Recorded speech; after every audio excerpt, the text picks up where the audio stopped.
State Secretary has visited Mongolia for Америк нэгдсэн улсын төрийн даргын бичгийн дарга Монголд богино хугацааны айлчлал хийлээ.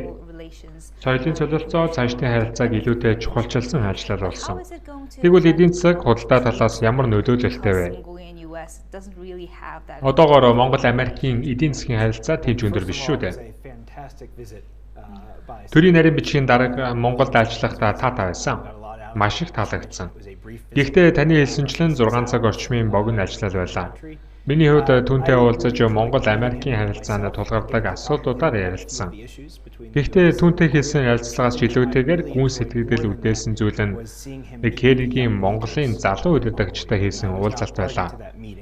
Надад ярилцсныхаа дараа залуу удирдагчтай уулзсан байгаа.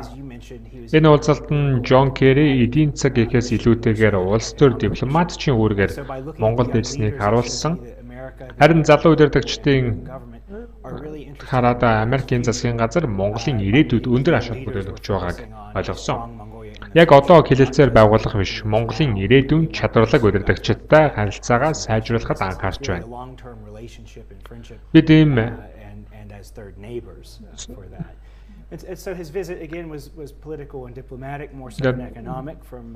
Тэгэхээр бидний даавж байгаа ажлаа энэ бол эдийн засаг гэхээс илүүтэйгээр улс төр дипломат харилцааны шинж чанартай байгаа. За гэхдээ бас бид өнөөгийн түвшинд яагаад ирчихвэ гэдгийг гэргэн харах мөн дүгнэх боломжийг олгосон байгаа. Ажилгүйдлийн түвшин 4 жилийн өмнөхөөс өндөр байна. Монголын өрийн хэмжээ нэмэгдсэн, мөн нэр хүнд нь өмнөхтөө хүрэхгүй байгаа шүү дээ. Гадаадын шууд хөрөнгө оруулалт ч гэсэндээ татарсан байгаа. Тэгвэл өнөөгийн байдал хэрхэн бий болчихов? Мөн Америкийн нөхөрсөг харилцаанд дүгнэлт өгч хамтдаа Монголын сүүлийн 4 жилийн түүхээс суралцсан. Мөн хоёр орны ашиг сонирхлын төлөө харилцаагаа хэрхэн ашиглах вэ гэдгийг бодолцсноо. Ноён Керригийн ажлал улс төр дипломат харилцааны тун татаа ажлал байсан. Тэрээр хууль хэрэгжилт, нээлттэй байдал зэргийг дурдсан. Энэ нь Монгол Америкийн бизнесийн харилцааг эрчимжүүлэх үү гэвэл сайхан асуулт. Тэр намайг Америкийн 20 компанийн төлөөлөл дагалдаж ирсэн хамтын ажиллагааны гэрээний гарын үсэг зурцгаая. 100 мянган шинэ ажлын байр бий болгоно. 12 дугаар сард гэхэд 1 тэрбум $1 мах экспортлоё. 100 хоногийн төлөвлөгөө хэрэгжүүлэе гэсэн дохоосон үг тэгж ирээгүй. Энэ амлалтууд хизээж биелдэггүй. Харин Керри Монголын хөршийн хувьд жигнэсээ санаа тавьж аж холбогдол өгч хүрэлцэн байсан. Харилцаагаа бодиттой зузаадахыг хүссэн. Зарим хүмүүс зүгээр л Бээжин хүрэх замдаа дараад өнгөрсөн гэж байгаа. 1991 оныг эргээд харвал 2007 хүртэл хоёр орны худалдаа нэмэгдэж байсан. Тэгээд өсөл зогссон. Түлшний салбарын гэрээ хэлцээр яригдаж байсан. Тэгвэл энэ харилцааг дахин сэргээх боломжтой юу? Энэ нь бизнес эрхлэгчдэд ямар ашигтай, ямар боломжийг нээх вэ? Мэдээж боломж байгаа. Танай улс нэхмэл бүтээгдэхүүнүүд дээрээ алдартай. Америк нэгдсэн улс Монголын хооронд нэхмэл бүтээгдэхүүн экспортлох гэрээ хийгдэж байсан. Үр дүнгээ ч өгсөн. Джон Керри ажлаараа Америкийн бизнес Монгол хэдийн нэвтэрсэн. Засгийн газар бизнес эрхлэгчдийг авчрах шаардлагагүй. Америкийн бизнес эрхлэгчид чадaltaй гэдгийг хэлхийг зорьсон. Том мэдээллийг харахад л үр дүнтэй зорилгоо биелүүлж чаддаг бизнесүүд олон байна. Дэлхийн ихэнх орноос илүү. Америкийн бизнес эрхлэгчид хэдийн Монголын зах зээлд нэвтэрсэн бэлэн байгаа. Харин асуудал нь Монгол бэлэн байна уу? Сүүлийн жилүүдэд нөхцөл байдалд орцсон Монголын гадны орнуудтай бизнесийн харилцааг тогтооход төвөг учруулсан хууль журмууд мөрөгдөх болсон. Барууны маш олон хөрөнгө оруулагчид зах зээлийг орхиход хүрсэн. Энэ нь Монголыг хятад Оросоос уламж илүү хамааралтай болгосон. Энэ нь товарын мөчлөг гадаад хүчин зүйлийн нөлөө биш, харин Монголын шийдвэртэй холбоотой. Монголын хууль тогтоолчид зөвхөн Америк гэлтгүй барууны бизнес эрхлэгчидтэй хамтарч ажиллах боломжийг хаах бодлогын шийдвэр сонголт хийж байна. Түрүү хэлсэнчлэн энэ нь Орос хятадаас хамааралтай байдлыг нэмэгдүүлнэ. Монголын бизнесийг хаагдмал орон зайд үйл ажиллагаа явуулахад түлхэж байна. Хэрэв Монгол өөрчлөлт хийж чадвал эргэлт хийвэл дэвшил гарах боломжтой.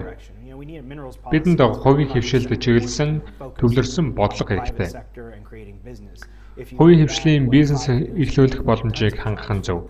5 жилийн өмнө хувийн хөвшлийн маш олон ажлын байр байсан.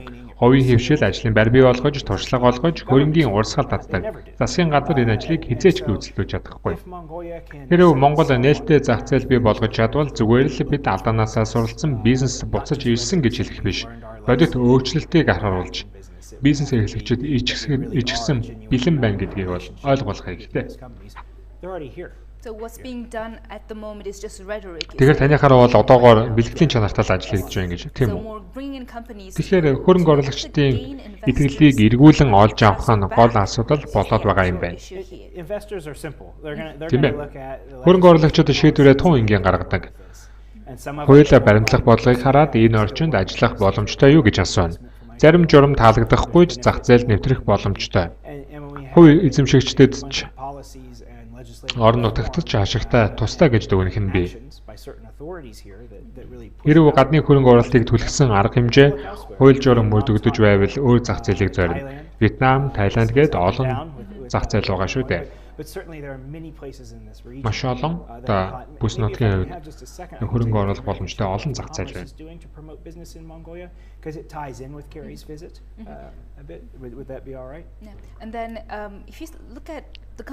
Монголд үйл ажиллагаа явуулж байгаа гадаад компаниуд ихэвчлэн хүн даацын машин зэрэг уул уурхайн салбарт үйл ажиллагаа явуулдаг. Монголд гадаад компаниуд өөр салбарт үйл ажиллагаа явуулах боломжтой гэж та бодож байгаа юу? Компаниуд ер нь үйл ажиллагаагаа солонгоруулахыг хүсэж байна уу? Тэгэлгүй яг уу. Эд цэнтрийг хөндлөн чинь их зүйтэй юм боллоо. Монгол дахь Америкийн худалдааны танхим нь Вашингтонд байрлах Америк нэгдсэн улсын худалдааны танхимын гишүүнчлэлтэй Монгол дахь цорын ганц байгууллага. Америк нэгдсэн улсын худалдааны танхим нь дэлхийн хамгийн том холбоо. Бидний хувьд 2016 он өсөлт эдийн засгийн солонгоололттой хамааралтай. Бид эдис баялагын салбарыг орхиж болохгүй. Бид хөгжлийн хоёр салбарт гол анхаарлаа хандуулах зорилготой байгаа. Мега төслүүдээс хол байхыг мөн зорж байна. Учир нь Монголд оюу толгоогоос өөр амжилттай хэрэгжиж байгаа томхон төсөл алга. Оюу толгой гэхдээ хамтын хөрөнгө оруулалттай төсөл шүү дээ. Тэгэхээр бидний анхаарч байгаа хоёр салбар бол хөдөө аж ахуйн салбар, эрчим хүчний салбар. Жил бүрийн 1-р сард бид Монгол дахь Америкийн компаниудын хувьд ямар үйл ажиллагаанд төлхөө чиглэж ажиллах вэ гэдгээр тодорхойлдог.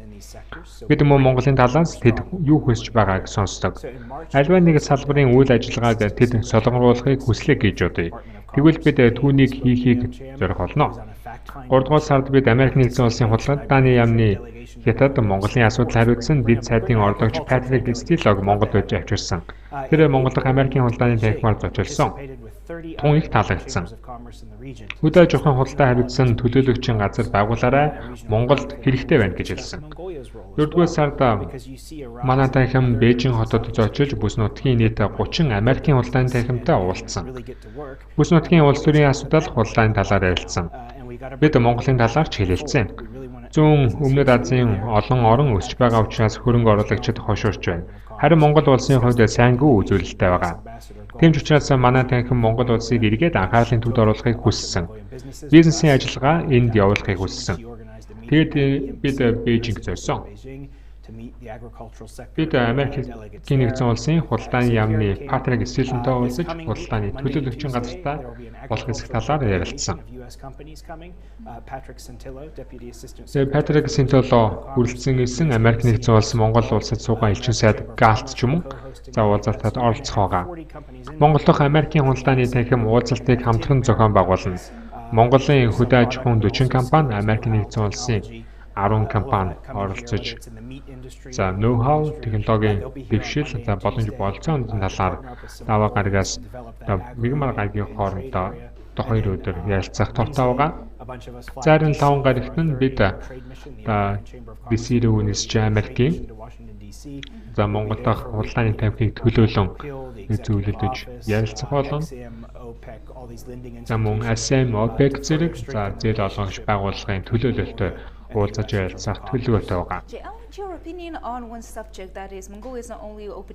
Тэгэхээр Монгол нь хөдөө аж ахуйн бизнесээ зөвхөн Америк биш, Японд бас нээж байгаа шүү дээ.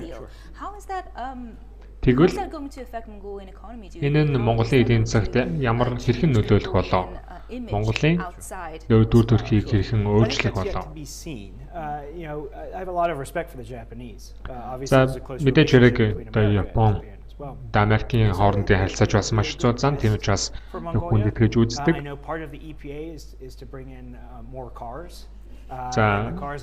За Япон Монголын чөлөөт улдааны хэлэлцээрийн нэг хэсэг нь бол автомашин импортлох байгаа. Гэхдээ Японы автомашинд бол зүүн талдаа жолоодлох баруун талдаа жолоодлохдоо автомашинд байдаг учраас эрүүл мэнд аюулгүй байдлын асуудал бас гарч болзошгүй гэж харж байгаа маа. Гэхдээ мэдээж хэрэг Японд түншлэлийн хүү хэлэлцээр байгуулсан сайн хэрэг. Гэхдээ 100 мянган монголчуудад 100 мянган ажлын байр бий болгоно гэдэг нь баг зэрэг бигсдүүлсэн мэдээлэл баг. Миний хувьд ерөнхийдөө итгэхгүй байгаа. Өнгөрсөн оны 12 дугаар сард хэд тэр бөмбөгийн мах экспорт гэсэн. Мэдээлэл биелэлээ олоогүй шүү дээ. За мэдээж хэрэг Америкийн нэгдсэн улс Монголтой худалдааны хэмжээг нэмэгдүүлж юм уу нээлттэй байдлынхаа хэрэгжилтээр анхаарах болон за мөн бүсийн хамтын ажиллагааг сайжруулах зорилтоо хэрэгжүүлсээр болно. Хэрвээ Америкийн нэгдсэн улсын худалдааны түншүүдийг харах юм бол тэд маш том ашиг хүртдэг байгаа. Ердөө л Америкийн нэгдсэн улстай худалдаа хийснээрээ эдийн засгаа хөгжүүлж чаддаг. Хятад гэхэд Америкийн нэгдсэн улсад түшгэлсэн худалдаагаар эдийн засгаа өнөөгийн түвшин хүртэл хөгжүүлж өргөжүүлж чадсан.